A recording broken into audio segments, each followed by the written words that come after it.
Look, I'm sitting in my old man boomer rocking chair wearing my thick frame reading glasses, and I'm going to ramble for a little while now. All right. So there's a saying from the old country, and by the old country I mean, for me, it's New York City, because that's where I grew up. And the saying was, never hit a man when he's down. Kick him, it's a lot easier. I didn't make this stuff up. This is okay. And what I'm referring to is the issues that my friends over at DD Speedshop had with their Holley Sniper setup, their Holley Sniper install. So when Danielle's boyfriend first told me about the plan, that they were going to set this thing up for a power tour and go from there, I told him, listen, this is just a bad idea, right? Don't take my word for it. Just Google Holley Sniper, and I don't mean to pick on Holley specifically, but this is what they were using. Google Holley Sniper reliability issues. It's crazy. At least half of the systems that go out there either never work correctly from the word go, or they fail in a short period of time. And when they do fail, you're stuck. Wherever that thing stops running, you're getting towed. You got to tow it to a shop. You've got to source these. First you got to troubleshoot it, then you got to source the parts before you can keep going. This kind of like takes the whole point of dealing with these older cars and the older analog technology and having fun with them like that. It just eliminates all of that. It makes it a liability. When it stops running, you have no recourse. You're getting towed, and now you've got a problem, and especially when you're a couple thousand miles from home. So I busted their chops. We went back and forth in the comments, and I made a couple of short videos busting their chops, and ultimately they gave up on it. And now I take absolutely no joy in my friend's failure. Dan wanted it to work. He wanted the new technology to work. He likes this stuff. And I can relate to that. Because contrary to a lot of you people who only know me from this channel know, at one point I was the biggest proponent of electronic engine management systems. And I worked with them right up until around, I'm going to say around 2010 or thereabouts. And then things had gone a step too far. So he goes to rambling. Back when I was a kid, just learning to be a mechanic, 12, 13, 14 years old, and this is in the early 70s. The older guys, the mechanics who I'd hang around and help them and try to learn from them, used to say, and I remember this very distinctly, they'd be like, they're going to make these things, these black boxes, so that you can open the hood, but you won't be able to work on anything. And then they're just going to eventually seal the hood. And in my mind, that was just like the most preposterous thing. It's like, no, I know, we're mechanics. We're masters of all mechanical things. There's nothing we can't work on. And back then, they were referring to like the simplest stuff, like a Ford Doris Spark or a Chrysler ECU, right? And it was like the simplest things in the world. But to them, it was a black box. And, you know, they were right. Because eventually it did get to the point that this stuff was no longer user-friendly. It was no longer just a simple plug-and-play type of deal.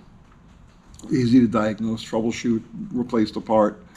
No, it went too far. And by the early 2000s, that's when, in my opinion, the whole thing jumped the shark. And it went from just basic engine management systems to where they incorporated every single aspect of the car into this engine management system, and it got to the point you couldn't change a radio anymore. You couldn't change tire sizes. You couldn't just put a new tire on one corner of the car because it would throw everything off, and then the computer would have a meltdown. The CAN bus systems, you know, it went a step too far, and that was around, like I said, around 2010, and I said at that point, I was like, you know what? Those guys were right. This stuff is getting to the point that it's not workable, it's not serviceable, it's not going to be fun to work with this stuff down the road. It's going to be more headaches than it's worth. And at that point, that's when I says, you know what? I'm going back to the basics. Points and carburetors for me. And that's where we are. That's where we've been with this channel since we started it. And that's pretty much how you guys know me. But again, like it says, I was the biggest proponent of EFI systems when they first started evolving. And I'm going to read you something. I did a drag test back in 1986. I worked for Cars Illustrated magazine, and I did a drag test on an intercooled turbo T-type, and we had the first 13-second time slip from one of these cars. We ran like a 1385, and I wrote this drag test. It was called From Buick with Balls, and I was 24 years old, 1986. And I want to show you where I was at up until around, like I said, 2010. All right.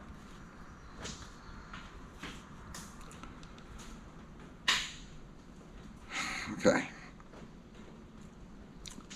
The machine itself is something of a paradox. The body and chassis are of an outdated design, an overweight dinosaur by Detroit's current standards. Remember, 1986 this is. Some would go so far as to call it primitive. On the other hand, technically, the machine is a piece of the future.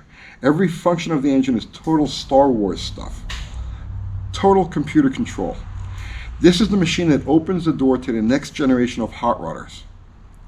Sure, it confuses and even downright scares a lot of us primitive folk. We're the guys who have always thought of machines in terms of cubic inches, big carbs, big cams, and the too much is not enough mentality. That's great. We wouldn't have it any other way. Neither would you. We're uncomfortable with the thought of printed circuits controlling things that have always, since the beginning of automotive time, been handled by mechanical connection. It won't be that way for the next generation of speed freaks, though. Yeah, they're just going to grammar school now, but the computer is already a part of their lives.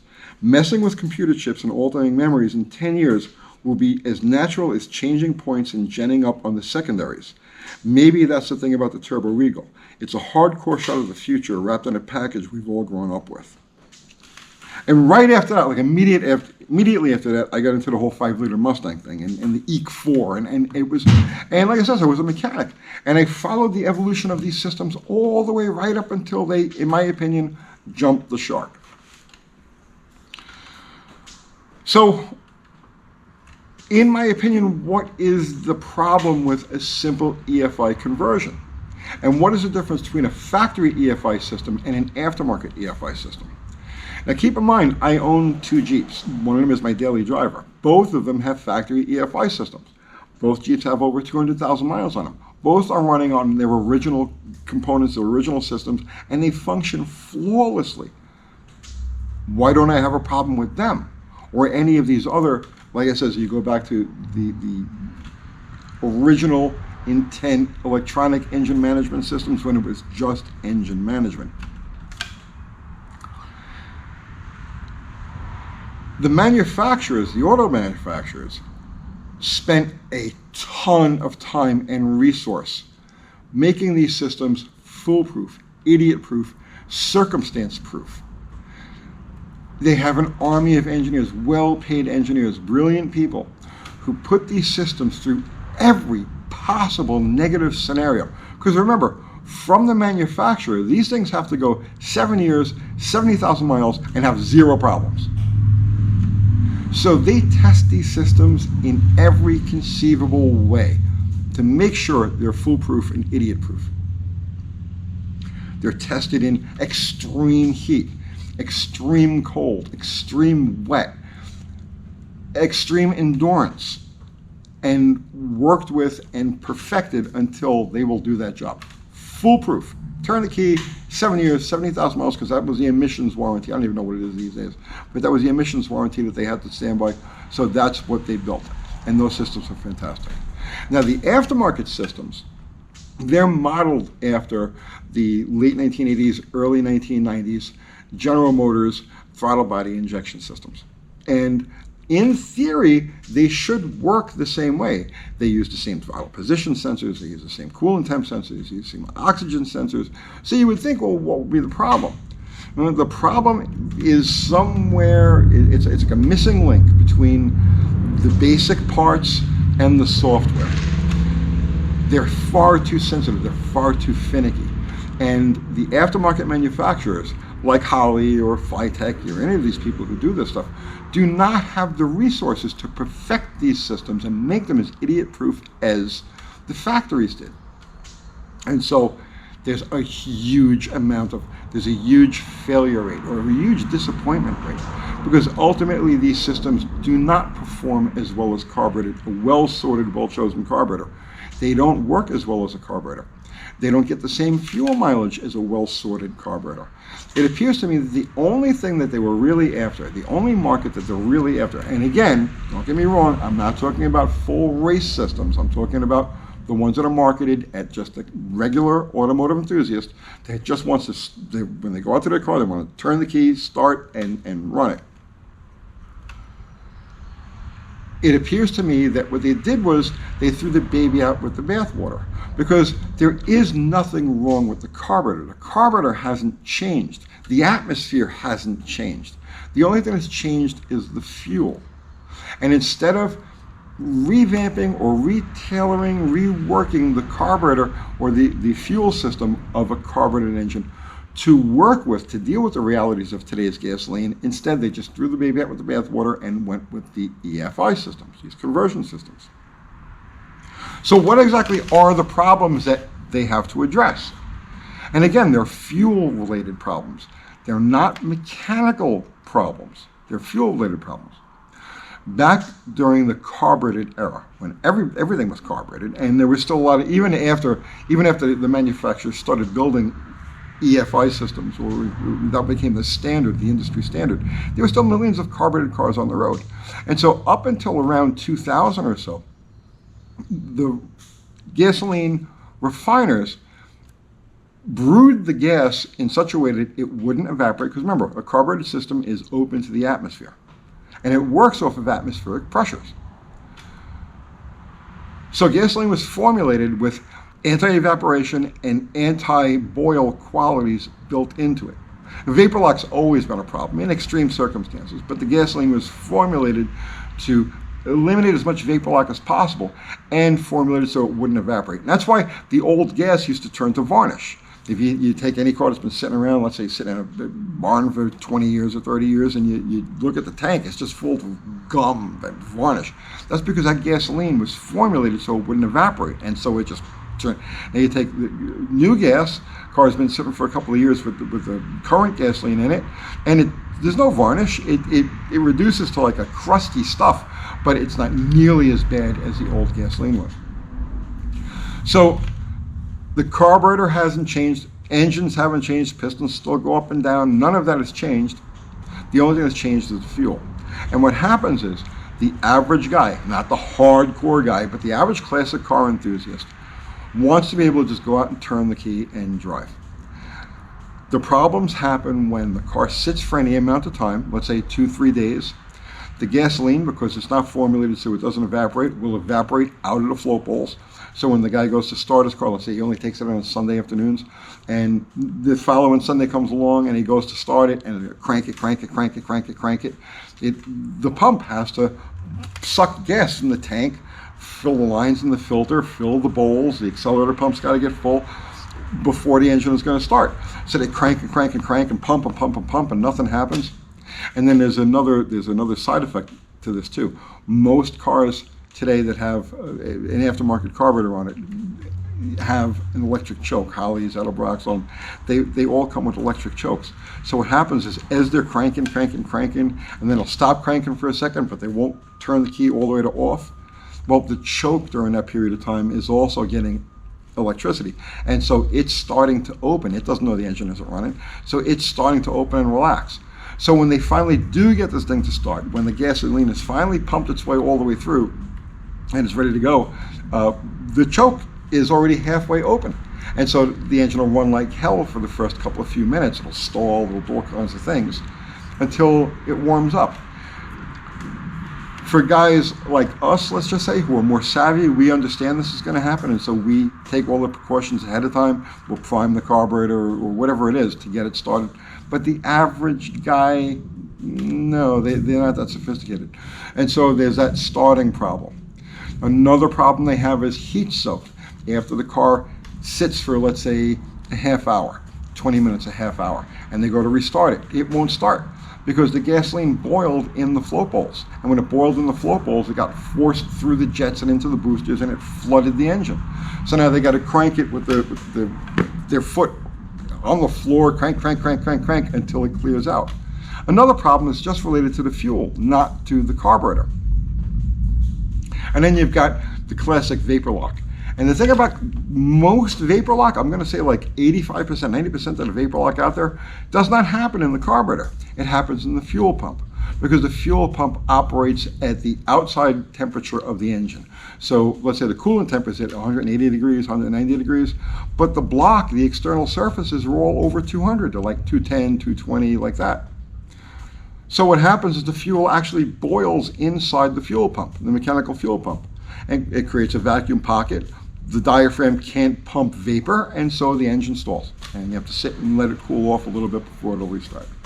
So these are the problems that they're trying to fix by going to an EFI system. A very, simple but complicated solution. What's wrong with working with the carburetor? Why can't the carburetor, the fuel system associated with a carbureted engine, why can't that be made vapor-proof so the fuel doesn't evaporate, isn't allowed to evaporate, doesn't boil over, and doesn't create a vapor lock situation?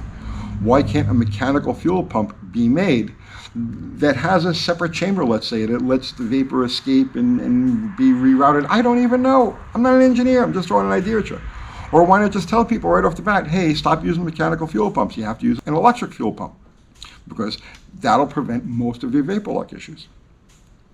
Instead of throwing the baby out with the bathwater, why can't carburetors be designed so that when the engine isn't running, when it isn't, let's say, getting a vacuum signal, that the float bowls are closed off so that fuel can't evaporate? Why can't the circuitry leading to the boosters, why can't that be closed off when the engine isn't running electronically or vacuum, so that it can't boil over and flood the engine? There have to be workarounds. And an example, here's an example. Maybe it's not the best example, but here's an idea. Back during the 1980s, maybe even up to the early 1990s, Honda was hell-bent with their cars on sticking with a carburetor. They did not want to go to EFI. And so they created a nightmare. They created basically a vacuum computer. You guys who were mechanics back then, or have ever worked on these things, you know what I'm talking about. There was a black plastic box with 100 vacuum hoses running all over the engine. The schematic, when we're trying to troubleshoot these things, the schematic, it was crazy. It was just the craziest thing. But it was a vacuum computer, and the idea was to use the vacuum to tailor the ignition and the fuel curve to match, to meet emission standards and fuel economy requirements. And it worked. Nightmare to troubleshoot, but it worked. Now, since the aftermarket, like Holley and these other manufacturers, don't have to meet emission standards, and they don't have to meet, corporate fuel economy standards or anything like that, why can't they come up with simple vacuum-operated solutions to take care of those shortcomings, to compensate for the failures of today's fuel or the inadequacies of today's fuels using these carburetors? You're throwing the baby out with the bathwater. You're making things complicated where they don't have to be complicated.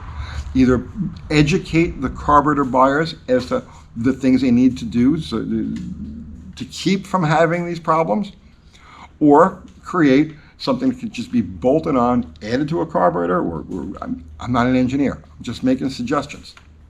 I'm making suggestions because not only do I love carburetors, I love American manufacturers. And I have great loyalty towards Holley. I've used Holley products for half a century now. I have paid absolutely through the nose for the most insanely overpriced little trinkets here and there because Holley. Okay. So, I'm a loyalist. I love you guys. I want to see you succeed. But this is not the way to do it, in my opinion. Work on what you've already mastered. Work on this simple device that does everything. It's been through every phase of evolution. It's been through every circumstance. It works. It's simple. It's foolproof. It's what you built your name and your reputation on. The country, this country, in its glory days, was built with these things, doing every aspect of the work. Let's go back to the basics. Make this stuff work. Forget about trying to reinvent the wheel. Go back to the basics and make these devices work with the limitations of today's fuel. I know you can do it. Or maybe somebody out there, maybe there's a backyard engineer there are so many backyard engineers in this world that work with these different systems. Nobody can come up with a way to make this work with today's gasoline. Just my opinions. And you know, I don't take any joy in anybody's failure. I mean, sometimes I do. Sometimes I do. But I don't take any joy in DD's failure or the failure of these electronic systems. It is me. Okay, I rambled on long enough. I hope you got something out of that. I'll see you tomorrow.